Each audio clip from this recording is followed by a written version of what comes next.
Now it's Okay. recording, and now I'm going to request remote control. And there we go. So previous steps to this are basically generating the line or the curve that is precisely what the environment you want to recreate here in what's called the conceptual mass. To get the curves here, what I did is created the curve first, then I actually export um, the curve only as an AutoCAD, and to do it only, I copy and paste it into another project. So it was a project with only the curve, but always origin to origin. That's very important. And then when you have a project with only the curves, you can say new conceptual mass and insert uh, a CAD drawing, and then you select the one that you exported from that project. So it's a little tricky to get here, but once you're there, it's not really easier, but you can actually continue working what is needed to do this part. So what I'm going to do is you can actually drag these guys, but it's best maybe to press Alt to drag this, or sorry, Control, I guess. Yeah, it's different programs. I'm copying the reference planes that are above by selecting and pressing Control. Now you can select them and place them uh, basically precisely where you want the loft. Okay, and you can do that with different reference planes. Select, press Control, and then I'm going to just select a couple of them in the middle of the project, and then one at the end. Depending on how you want that loft to be, you might want more reference planes. Mm-hmm. Now, why is this not? I mean, you could also do your own reference planes from the top view. If you want to go to level 1, we can actually do that, for example, just as a Is show. that not a straight line up there?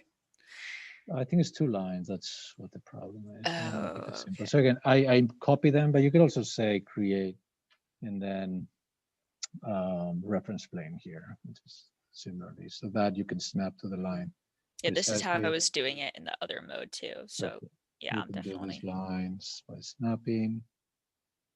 And I'm going to just do one here, simplify it a little. And then I'm going to create a couple of them in the middle. Okay. 3D. You don't see the, well, they're actually here, but you don't see them as clearly as the other models. So how does conceptual maps work? It's a little kind of funny thing. You need to first select the plane that you want to create a curve on, and then draw the curve. So that would be drawing any of these elements that we're used to. So if I do a rectangle, for example, after selecting this plane, I'm making that curve in that plane. Okay, so that that's something to know. Now, how do we keep a series of curves inside of this element? Well, I'm going to select the plane, create a line, Li, and then create a vertical line here,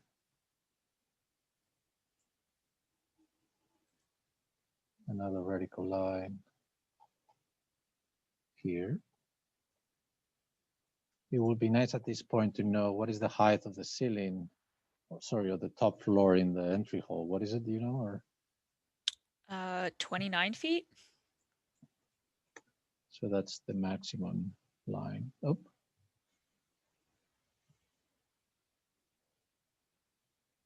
so that measures 29. That's your kind of a maximum height. And it would be nice actually to create a line here to be more precise.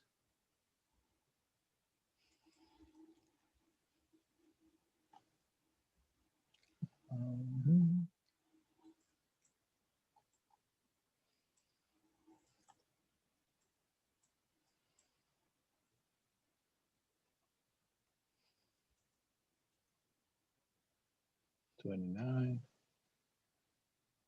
And then what you can do is once you have created, I created these 2 lines after selecting this plane, but you can select this plane and then pick those 2 lines basically, and they're almost like copying. Mm-hmm. So select, pick these 2 guys, select, pick these 2 guys. Okay, so this is pretty much the wireframe of what we're doing now. So now how do we create a curve from 2 points? Well, it's as simple as again, the same way selecting the plane. Probably we want to do the spline because the most interesting one. From one, you can do whatever you want in the middle, but you should, I mean, you can go down actually, but you never should go beyond that point. No? Now, if you finish it in a way, you can actually play with these elements and lower that, whatever is needed, etc., etc. No? So now these are the second plane, and then you create a spline. Now we have a point there, and I'm just going to exaggerate a little bit, but you get the idea. So there could be a bump there. The third plane, spline. And it could be as funky as it is, as long as this, as you normally would do any loft, you need to be having those curves, each of them in a particular plane, parallel to each other. No? And the last one, I'm just going to go also super low, so you see, you can edit this afterwards. Okay, so how do you create geometry under conceptual maps? It's not the same as in modeling plates. You select one by one, pressing Control to add, and there's only one button here, which is the create form. There's no instruction or whatever. It's one button does it all. So Revit, what it does is understand pretty much what type of lines you have selected, and then it generates the geometry that it thinks is best for that geometry. And in this case, it should be a loft because they're parallel curves to each other, no? Anyway, we could have done the curves better, and we can still edit this by selecting the curve and editing these guys, and it's linked to each other, no? Which is fantastic. You can select this, or you can select also, what is this guy? The whole thing, and edit profiles. So you can actually select this profile and edit it to do a variation, no? You say okay, and then you can say edit profile and edit this other profile, etc., etc. So you can go back to this in the future. It's important to save it, and we can call it ceiling and wall, because the wall could also change if you think about it. Like instead of a straight line here, you could create some undulations, you can insert more profiles, etc., etc. And once you save it, you can open it again and edit it back. So once you're done with that model, you can say load into the project. Your project, I would imagine, is this guy. We might want to go to level first floor. Okay, and how does he want to place it? You know, it's suspecting the 0, 0 coordinate. And because we did the, you know, we took the curves carefully, keeping the origin point intact from this project to the other project, which had only the curve, to the massing. I'm confident that if you go to the side view and you go back to component, which loads the latest element that you loaded, which in this case is the conceptual mass, then we can just go directly and click on the 0, 0. Okay, so you can see it does not go to the end because that's how we actually define it. Meaning, I don't know if you remember, I created the line here, which is fine. We will be just a matter of making sure this is a bit more accurate and so on. And now if we go to the 3D, we probably don't see it because you have it turned off.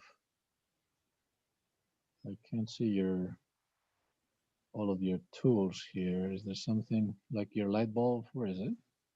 I don't know. Anyway, I think it's here. Look at this guy. This is the mass. You know it's a mass because it says here mass. And you know it's a mass because a little like a ghosty kind of element is there, but it's not real geometry. It's just like a ghost with potentials to create geometry. You know? And that's, how do we create geometry out of a mass? It's under massing inside, and you have these options. Okay. Now, there's no ceiling option. So what we have to do is trick a little bit the system and do a roof in a way. We will edit the type and duplicate, and we can call it a ceiling component curved or something, and edit it, preview. And again, depends on what material it is and so on, but probably let's just start with something simple. It's like gypsum wallboard.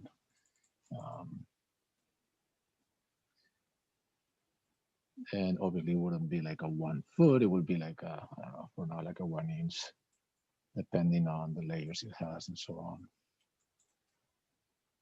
1 inch is a wallboard, and it is theoretically not destructive, but it will have some metal wireframe and so on, but we can keep it simple for now. So, okay, so now I'm basically creating a floor, and I can select the surfaces. Okay, so I create roof, and that's it. We created a roof, which is like a ceiling in a way, and that's the beginning part. Now, just to be on the safe side, this little button here is fundamental to turn off and turn on the conceptual maps.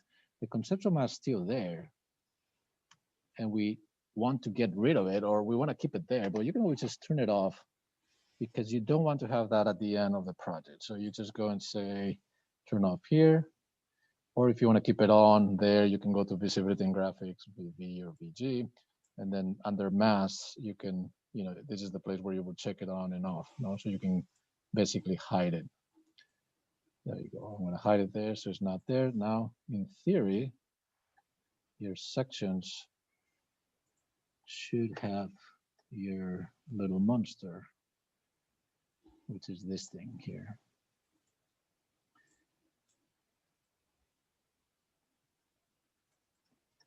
I'm not sure why it has a stop there and then starts, but it should be continuous and smooth transition.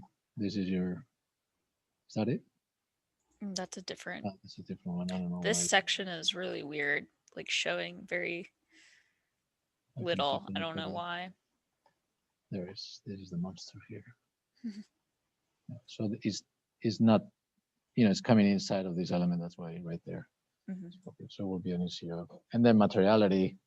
Well, we know it's a floor, so we can also edit the type, edit this, even add, insert a finish material, and that's where you create probably your own material. Let's say wood. I'm just gonna say cherry or oak, whatever it is. And maybe you want to create your own material there, and you can give it another inch for wood. It will appear here on the bottom. And there is, the whole thing is right there. If you go to detail, fine, you will have the two. No, it's not there. Maybe it's the scale issue, but there is your curve. Now, in terms of your sections, you're saying first floor, reset. Which sections are not? I think section 2 or 4 is good. It's up top. This 4, eh? Yeah. Oh, this one looks good. Yeah, so that will be your thing. So now how do we edit this? It will be as simple as, we can start cleaning here the house. So you do have a ceiling component, sorry, maps there, which is whatever guy I turn off here. This is the mass. So the question, how do we edit this element? Well, what we do is go back to our conceptual maps. Okay, we select whether one phase or the whole thing by pressing tab, the entire phase. You can say edit profile, and then you select the profile, whichever you want. You can add more profiles or start again. You will change this element, to become whatever it is. I mean, theoretically, you should be able also to go down with no problem, as long as you take the surface with you, and this could go somehow like this, no? Which is what you were looking at, no? Mhm. I'm gonna take that.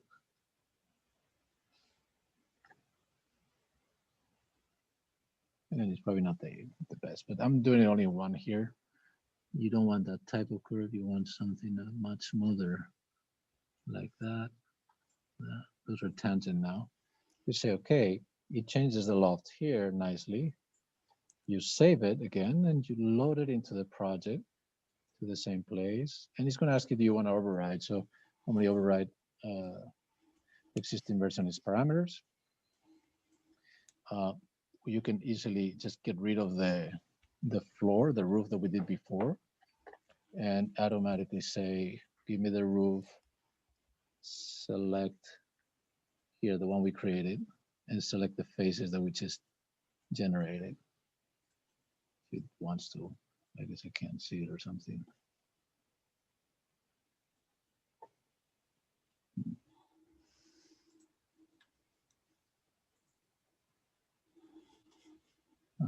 For some reason, it doesn't allow me to select this one.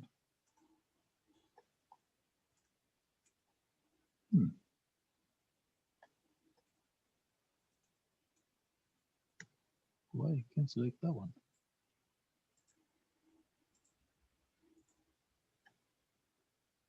I lost me wall. Maybe because it has a verticality issue. So maybe we can work with walls as ceiling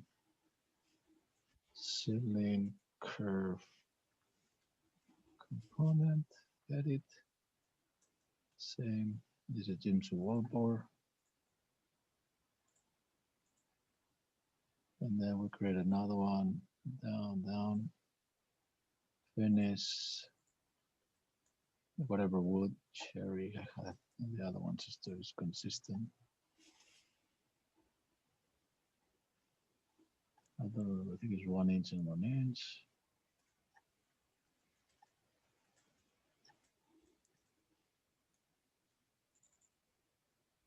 And now we can select this guy.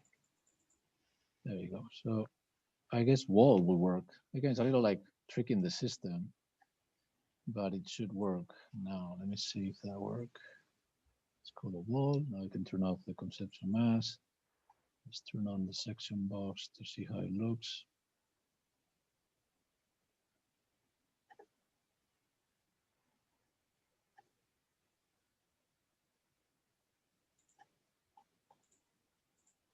That's a purple one. I could have selected also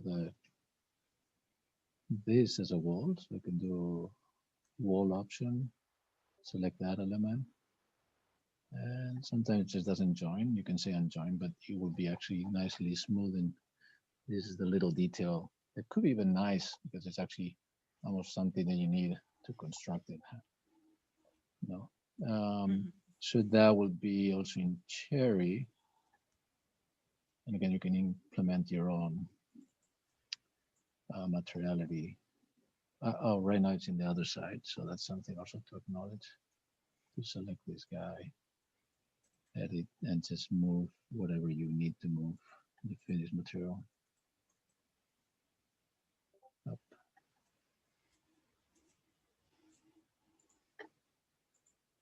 Well, now you see this little like badly like a defect. This is just because the mass is exactly in the same place as where the wall is. So you can turn off this. And I think that's like what you were talking about. No? So if you have a nice image of a wood that has a particular pattern, it's just an issue of inserting like a displacement map. Exactly, a displacement map. So let's see how that looks in there. And you don't have to do the whole like volume, no, like I just did. You can go pretty much like, okay, let's concentrate on this particular area. So you take that curve and you do a little loft only in that particular arena. You bring it here as conceptual mass 1, for example, and you say this and this become a wall. No?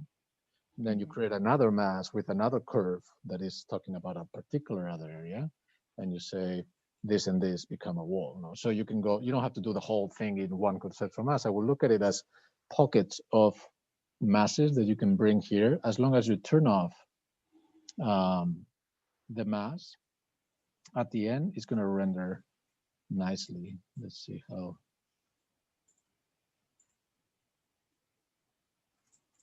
How that looks.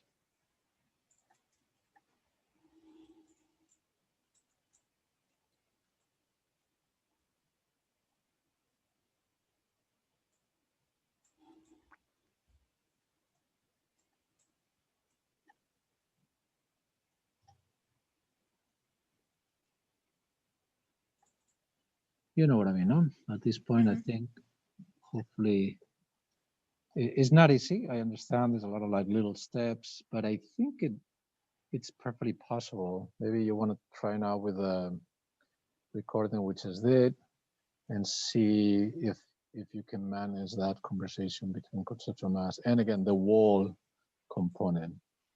If we had a nice material here, that will be rendering nicely. You see how the undulated element connects with the wall and so on. Here's what the problem is here. If you see that double material rendering, that's also because we have two walls in the same place. No? So we either hide one of the walls or we make sure that in the volume, the face is slightly offset inward. So you would probably do the curve and an offset to the interior. But you could also basically